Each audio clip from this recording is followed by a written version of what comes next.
We got the Doc, John Maakaron, publisher of all lines on the Sports Illustrated platform and host of the Detroit Sports Podcast, and overall just a great person. What up, though, Doc? Good morning, everybody. Bright, sunny day. I know the Tigers, the clouds are gloomy over them, but real fast, Flannel, look, I don't know why everybody's so disappointed. Once the roster was put out and they didn't spend, it was clear this was a youth movement. They told you, lower your expectations. That's what should be disappointing, is that we just got a chance to watch a series where a baseball team spent money, brought in free agents, has developed young talent. Now they're 13, 14 games above 500. Just look to the one team that just whooped your ass in the Royals. That's a model that can show you, hey, you can kind of improve your baseball team in a couple years. But the Tigers, they're going with a youth movement, but the concern should be, are the young bats that they're relying on, are they consistent? Because right now Spencer Torkelson is trending toward being a bust, and that's not a good sign. And you're looking at Colt Keith, and he's still developing on a slower pace. But yeah, absolutely. This was an average baseball team going into it with a reliance on youth movement. So going into the season, it was a lost cause. It's just disappointing in that the one thing that is disappointing to me, and maybe AJ Hinch needs to visit a veterinarian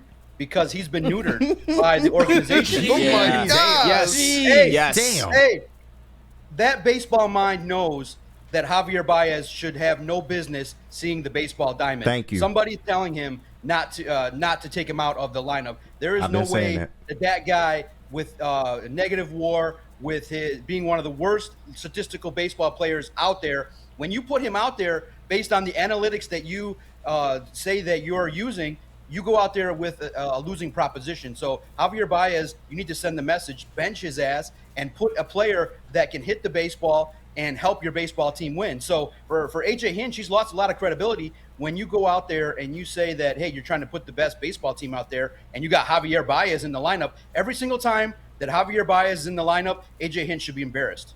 Well, and I've said this before. This is not a real organization. If that's the case, this is a clown organization. And if you're just looking at, I know this wouldn't have made a difference yesterday because they got punked and they got bitched, as I already said. But Wimseel Perez was not in the starting lineup. Kerry Carpenter was not in the starting lineup. He pinch hit. Javier Baez, there he was again, getting his 4 at-bats. He now has the 4th most on the team. And that, to me, is just, it's completely unacceptable. I do think there are ways where they could shuffle some players, maybe bring some players up to where it could look a little bit better. But Javier Baez is out there every single day, going 0 for 4 every single day. It's embarrassing. Yeah, no doubt. And here's the beauty of the English language. A great reporter, Chris McCoskey, out there every single day. He asks and puts point blank to AJ Hinch, hey, this series wasn't competitive, and what's going on? And AJ Hinch says, what are you talking about? We were competitive. And AJ Hinch took it as, hey, your team is not fighting hard. Look, the team fights hard. They compete. What McCoskey was saying is, hey, on the scoreboard, you're getting your ass beat. What's going on? And so AJ Hinch needs to stop with the PR game and start letting everybody know, hey, this is serious, that we just can't give away series like that, especially against a division rival. You can't go out there and get swept and get dominated in that fashion. Yeah, you can lose games, but you got to play well defensively, pitch, be fundamentally sound, not have tantrums on the mound. You got to kind of get back to what you need to do. But guys, remember, it's a long season, and in the end, clearly this is a 500 baseball team. It's an 81 to 85 win team, but it's just embarrassing because we're not talking about the shit that's going on in the season. We were already told that this was going to be a young team. What's embarrassing is that Scott Harris could have invested a little bit more money and brought the payroll up a little bit just to be a little bit more competitive for the fans that support this baseball team. You've seen other teams do it, and for those that were railing against getting a guy like Chapman, JD Martinez, making some impactful move, look what you get. This is what you deserve. You want to pay your money to go down to see average baseball, that's what you get. The Tigers should have known that, hey, they could have been further along with just 1 or 2 more bats in this lineup and taking out the guy that's the biggest albatross in baseball. That's how you improve the team quickly.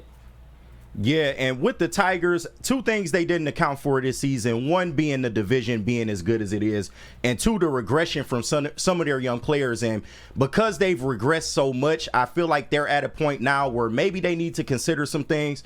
A lot of talk has been made about maybe trading Tarek Skubal. Maybe you want to avoid a Michael Fulmer type situation with the Tigers. What do you feel about the Tigers possibly trading Tarek Skubal? Yeah, that's what I talked about on the latest Doc and Jock podcast. Comes out a little bit later after this interview. Ooh. It's so tough. listen, personally, I don't want to trade Tariq Skubal. He's an ace. Yeah. He's got everything that you would want in a baseball player. And it sucks because I'm torn. Unfortunately, because the front offices of the Pistons and the Tigers are such ass, we got to talk about trading Kate Cunningham and Tariq Skubal. You have to do it because your development hasn't been good enough out on the field. You have to go out there and get 2 or 3 solid bats, and that's the way you do it. And unfortunately, if you had competent front offices, you could go out and get a Colt Keith who would then come out on the field and contribute. But look, clearly based on the way these teams with their front offices are doing these slow rebuilds, the only way you get better exponentially faster is to take assets and turn them into 2 or 3 good players. And I understand the chat that get nervous and they sit back and go, why would you do that? I know why you're nervous, because we don't trust the evaluation of the GMs and the presidents in this town to make deals that are relevant. There's only one GM that we all trust. We all believe that, hey, if Tariq Skubal gets traded, that we're going to be on the worst end of the deal. But hey, Scott Harris has got to, realize quickly that coming out and selling to this fan base, we're going to rebuild slowly, is not going to fly. We've been waiting a decade. This baseball team has the longest record of not being in the postseason. And for the fan base, it's just embarrassing. It sucks. I don't want to trade Tariq Skubal, but in order to get this baseball team faster to a spot where they can get to the playoffs, you got to make the deal. If you can find 2 to 3 solid bats that'll be around for a decade, you got to make the deal. But I think they probably won't. But a guy that could be on the block maybe is Jack Flaherty, who's shown that, hey, maybe for a playoff team could be somebody that could net a bat or 2 as well. It just sucks for these guys when you're a pitcher and you realize your offense isn't going to do nothing for you. It makes things exponentially tougher. Yeah, Doc, I'm keeping an eye on these next 4 games. Mr. Bo Bichette for the Toronto Blue Jays and Vladimir Guerrero Jr. As possible trade candidates. We'll see if the Blue Jays are ready to be sellers. But with the last couple minutes, I want to ask you, OTAs number 3. I believe you're headed down to Allen Park maybe after this interview. What are you looking to see out there on the field, seeing the rooks and the veterans together? What are you looking to expect down there?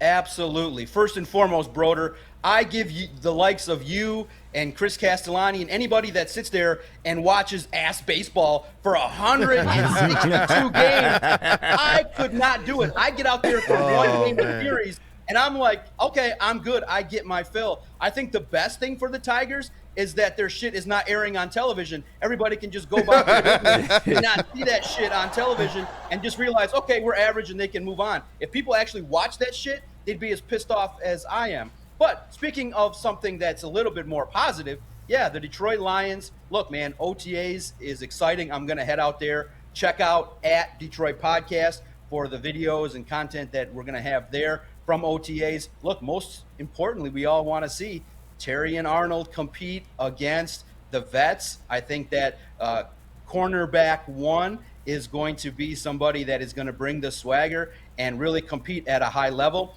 I think a lot of people are paying attention to number 9, J-Mo. Does he bring the DOC swagger to the football field this year? And I think he will. I think that that's a guy, you see him flexing in the photos. You see him. I think that this is a guy that the expectation is for him to compete to be the number 2. Look, man, if you're a competitor, you want to go out there and take away the number 1 spot. You need to be the guy that says, give me the football. Let me take over these football games. I can't wait to see how J-Mo looks. A lot of people are paying attention to Broderick Martin and how he looks in terms of his development now. And again, the guy that, look, I'm not here as a podcaster to stir up no controversy, but I want to see how Hendon Hooker slings that football. And if he's got that rocket arm and he's starting to drop dimes to Donovan Peoples-Jones and to some of the other receivers out there, my goodness, there's going to be a comparison, maybe from me, maybe from others, regarding arm strength. I want to see, how does Hendon Hooker look after 1 year of development? Because if he shines in the preseason, I know everybody's against, oh my God, what happens if Jared Goff goes down? We have to have Hendon Hooker in there. Look, guys, if Jared Goff goes down, the expectations are going to be vastly different. And if Sudfeld's out there or Hooker, I think you're probably going to get the same result, especially at this point of Hooker's development. He's never seen the field. So if he just shines, the age-old adage is buy low, sell high, because nobody knows what Hooker can bring to the table. And if he shines in the 3 preseason games and somebody makes you an offer for a second-round pick, if a quarterback goes down with injury, hey, you potentially entertain that situation. So I'm very excited to get out there. Dan Campbell is back. The Detroit Lions just right now are the shining light of Detroit sports with all the positivity, the talent, the competition. Look, guys, in years past, when the Lions would trim down their rosters from 90 to 53 players, those 27 guys' careers were basically over. This year, the competition to trim the roster, I believe at least half of the guys that are cut are going to be picked up by other teams. That's how good this roster is that the guys that are going to be cut are going to be guys that could compete and play in the National Football League. That's how great. Look at the top 25, under 25 list. That list, when you look at it in its totality, has probably, 5 players officially, but 6 to 7 guys that are under 25 that haven't hit their prime yet. Imagine all the talent that this football team has that has yet to hit their prime. And when they do, maybe I undersold their Super Bowl window because we're so nervous about a football team that's always given us heartbreak. But if these guys continue to grow and get better and you surround them with good football players in the draft and free agency, we could be talking about a perennial playoff team that could be in multiple Super Bowls. And maybe we're underselling the expectation. Maybe 1 Super Bowl is not enough. Maybe we should expect more from this duo of Brad Holmes and Dan Campbell, because they're starting to show, hey, we draft and develop good players. We pay our guys. And I am thrilled to, when we're done, to get out there and to watch Detroit Lions football. Where in years past, it would be like the Pistons. You'd be like, shit, how do I get out of this? Oh my God. I hate what other teams have done to the Doc, man. It's like, yo, I got 99 problems, but the Lions ain't one. I feel you on that one. I definitely do. Doc, as always, it's a great segment every week that we get to have you on. Publisher of All Lions on the Sports Illustrated platform and host of the Detroit Sports Podcast, John Maakaron. Thank you, brother. How you doing? Thank you guys so much. I want you guys to recognize, look, I'm a humble guy, but thank you to all the chat members and online that have told me that when I walk in the room that I got the aura. Thank you. It means a lot to me. I bring the aura to wherever I go, and it means a lot that you guys all recognize it. Thank you so much. Big facts. It means a lot. That's Check out at Detroit Podcast. I bring the aura to Woodward Sports every Thursday morning because you guys definitely are bringing it as well. I can't wait to hear the breakdowns of what you guys think of OTAs, and I can't wait to talk to you guys next week. Hey, Doc. Appreciate you, Doc. Hey, have a good rest of your day, Doc. Aura. Like Max Clark. Yeah.